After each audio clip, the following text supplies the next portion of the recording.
سپہر کے 3 بجے ہیں۔ السلام علیکم، یہ ریڈیو پاکستان ہے۔ ترنم حامد سے خبریں سنیے۔ پہلے اہم خبروں کا خلاصہ۔ وزیر اعظم نے کہا ہے کہ قدرتی آفات سے نمٹنے کی چینی ٹیکنالوجی سے پاکستان کو قدرتی چیلنجز کی مؤثر روک تھام میں مدد ملے گی۔ صدر نے انسداد دہشت گردی ترمیمی بل کی منظوری دی ہے، جس سے دہشت گردی کی روک تھام کے لیے سیکیورٹی اداروں کی صلاحیت میں اضافہ ہوگا۔ ہنگامی امداد کا قومی ادارہ صوبائی حکومتوں کے تعاون سے سیلاب سے متاثرہ علاقوں میں امدادی راشن فراہم کر رہا ہے۔ ریڈیو پاکستان اور پاکستان ٹیلی ویژن مشترکہ طور پر Pakistan national council of arts Islamabad میں کل پاکستان مقابلہ نعت خوانی کل منعقد کر رہے ہیں۔ بھارت کے غیر قانونی زیر قبضہ جموں کشمیر کے مختلف علاقوں میں ظالمانہ قوانین کے تحت مقامی افراد کی املاک ضبط کی جا رہی ہیں۔ اور متحدہ عرب امارات میں جاری سہ ملکی T20 کرکٹ سیریز میں کل شارجہ میں افغانستان کا مقابلہ متحدہ امارات سے ہوگا۔ اور اب خبریں تفصیل کے ساتھ۔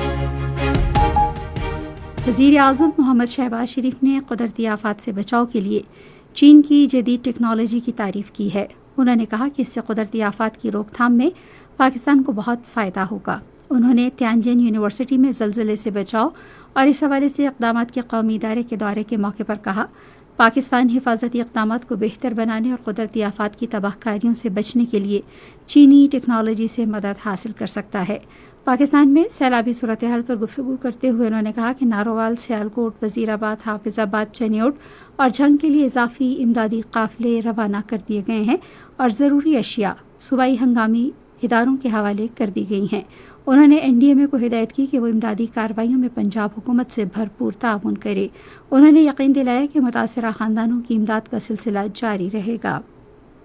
دورے کے موقع پر انہیں آفات سے نمٹنے کے جدید طریقوں اور بچاؤ کے لیے نئی ٹیکنالوجی کے بارے میں تفصیلات سے آگاہ کیا گیا، جس میں بچاؤ کے لیے طبی آلات سے لیس گاڑیاں اور دوسری احتیاطی تدابیر شامل ہیں۔ انہیں ایک خطہ ایک شاہراہ اقدام کے تحت جاری مشترکہ منصوبوں کے بارے میں بھی بتایا گیا، جن میں ڈیزاسٹر اینڈ ایمرجنسی میڈیسن کے لیے چین پاکستان مشترکہ لیبارٹری، عالمی طبی تعاون مرکز اور چین پاکستان دوستی ہسپتال کے منصوبے شامل ہیں۔ نائب وزیر اعظم اور وزیر خارجہ اسحاق ڈار نے پائیدار معاشی ترقی کے لیے پاکستان اور چین کے درمیان پیشہ ورانہ تعلیم اور تربیت کے شعبوں میں اشتراک مزید مستحکم کرنے کی ضرورت پر زور دیا ہے۔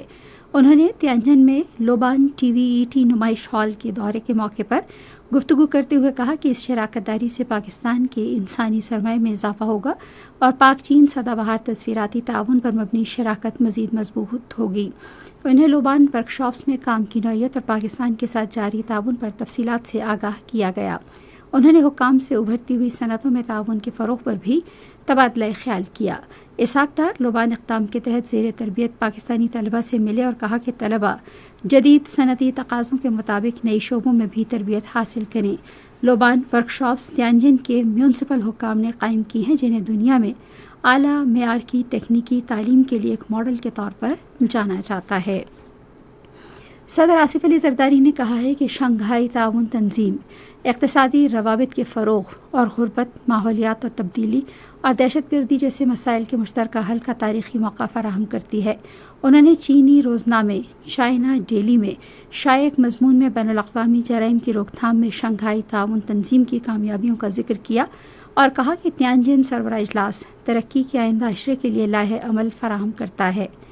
پاک چین تعلقات پر روشنی ڈالتے ہوئے انہوں نے کہا کہ دونوں ممالک کو مضبوط دوست قرار دیا، جن میں تصویراتی شراکت داری کا کوئی نعم البدل نہیں۔ انہوں نے باہمی اعتماد، برابری اور مشترکہ ترقی کی بنیاد پر شنگھائی جذبے سے متعلق چین کے نقطہ نظر کے بارے میں پاکستان کی حمایت کا اعادہ کیا۔ صدر آصف علی زرداری نے انسداد دہشت گردی ترمیمی بل 2025 کی منظوری دے دی ہے۔ اس قانون سے دہشت گردی کے خاتمے اور قومی سلامتی کے تحفظ کے لیے سیکیورٹی اداروں کی صلاحیت میں اضافہ ہوگا۔ اس قانون میں حراست کے دوران شفافیت اور احتساب یقینی بنایا جائے گا اور اس قانون کی مدت محدود کرنے کی غرض سے اس قانون کے خاتمے کے لیے 3 سال کی مدت کی شک شامل کی گئی ہے۔ اس قانون میں عدالتی نگرانی اور تحفظ کے اقدامات شامل کیے گئے ہیں جن سے ماضی کے بے قاعدہ طریقوں کے برعکس اس قانون کے غلط استعمال اور اختیارات سے تجاوز کو روکا جا سکے گا۔ اس ترمیم کا مقصد انسداد دہشت گردی کی کوششوں کو بہتر بنانے کے علاوہ قانونی نگرانی اور تحفظ یقینی بنانا ہے۔ یہ قانون پاکستان کے موجودہ سیکیورٹی مسائل کے حل کے لیے ایک اہم قدم ہے۔ ہنگامی امداد کا قومی ادارہ صوبائی حکومتوں کے تعاون سے سیلاب سے متاثرہ علاقوں میں امدادی راشن فراہم کر رہا ہے۔ پنجاب میں NDA سیلاب سے متاثرہ 6 اضلاع میں راشن تقسیم کرے گا۔ ہنگامی امدادی ادارے نے آج امدادی راشن بیگز کے 4 ٹرک وزیر آباد اور حافظ آباد روانہ کیے۔ ہر بیگ 46 کلو گرام کا ہے جس میں 22 اشیاء شامل ہیں۔ ادارے نے نارووال اور سیالکوٹ میں بھی امدادی اشیاء بھیجی ہیں جبکہ چنیوٹ اور جھنگ کے اضلاع میں راشن تقسیم کرنے کی تیاریاں جاری ہیں۔ NDA متاثرین کی بحالی اور تمام متعلقہ محکموں کے ساتھ مل کر کام کرنے کے لیے پرعزم ہے۔ فیصل آباد اور اس کے نواحی علاقوں میں پاک فوج کی امدادی کارروائیاں جاری ہیں۔ اس سلسلے میں راوی پتن کے علاقے میں پاک فوج اور شہری انتظامیہ نے مشترکہ آپریشن میں سیلاب میں پھنسے ہوئے لوگوں کو بچایا۔ امدادی کارروائی میں خواتین اور بچوں سمیت 7 افراد کو محفوظ مقامات پر منتقل کیا گیا۔ پاک فوج نے تحصیل تاندلیاں والا کے علاقے راوی پتن میں مویشیوں کو بھی بچایا۔ امدادی سرگرمیوں کے ساتھ پاک فوج متاثرین سیلاب کو ابتدائی طبی امداد بھی فراہم کر رہی ہے۔ یہ خبریں آپ ریڈیو پاکستان سے سن رہے ہیں۔ ملک کے 99 حساس اضلاع میں کل انسداد پولیو مہم شروع ہو رہی ہے جو 1 ہفتہ جاری رہے گی۔ مہم کے دوران 5 سال سے کم عمر بچوں کو پولیو سے بچاؤ کے قطرے پلائے جائیں گے۔ اسلام آباد کے سیکٹر H8 میں یادگار مارکہ حق کی تعمیر شروع ہو گئی ہے۔ ذرائع کے مطابق یہ یادگار مسلح افواج کی بہادری کو اجاگر کرنے اور بھارتی جارحیت کے خلاف پاکستان کی شاندار فتح کی یاد میں تعمیر کی جا رہی ہے۔ اس یادگار کا موضوع قرآنی آیت بنیان مرصوص سے لیا گیا ہے۔ ذرائع نے بتایا کہ یہ موضوع قوم کے اجتماعی غیر متزلزل عزم اور اتحاد کی عکاسی کرتا ہے اور ہر قسم کے خطرات کے دوران متحد رہنے کے جذبے کو اجاگر کرتا ہے۔ فرنٹیئر ورکس آرگنائزیشن کو اس یادگار کا ڈیزائن بنانے اور تعمیر کرنے کی ذمہ داری سونپی گئی ہے۔ کل پاکستان مقابلہ نعت خوانی کل صبح 10 بجے Pakistan national council of arts Islamabad میں ہوگا۔ ریڈیو پاکستان اور پاکستان ٹیلی ویژن نے مشترکہ طور پر اس مقابلے کا اہتمام کیا ہے۔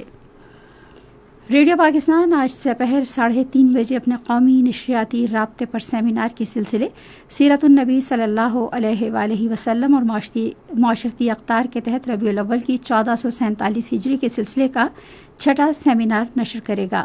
موضوع ہے صبر و استقامت۔ بھارت کے غیر قانونی زیر قبضہ جموں کشمیر میں قابض حکام ظالمانہ قوانین کے تحت کشمیریوں کی جائیدادیں ضبط کر رہے ہیں۔ کشمیر میڈیا سروس کے مطابق ضلع پونچھ میں بھارتی پولیس نے تحصیل منڈی کے علاقے چپریان کے رہائشی محمد اعظم کی 7 مرلہ اراضی ضبط کر لی اور اسے اشتہاری قرار دے دیا۔ مودی حکومت نے 5 اگست 2019 کے بعد کشمیریوں کے گھروں، زمینوں اور کاروباروں پر قبضے کا سلسلہ تیز کر دیا ہے۔ غزہ میں اسرائیلی فوج نے مزید 77 فلسطینیوں کو شہید کر دیا ہے۔ 47 افراد کو غزہ شہر میں جبکہ 19 فلسطینیوں کو مقبوضہ مغربی کنارے کے وسطی اور جنوبی علاقے میں امداد کے حصول کے دوران شہید کیا گیا۔ اکتوبر 2023 سے غزہ پر جاری اسرائیلی جارحیت سے اب تک شہید فلسطینیوں کی تعداد 63,300 سے زائد ہو گئی ہے۔ امریکہ نے فلسطین لبریشن آرگنائزیشن اور فلسطینی اتھارٹی کے 80 حکام کو ویزا جاری کرنے سے انکار کر دیا ہے۔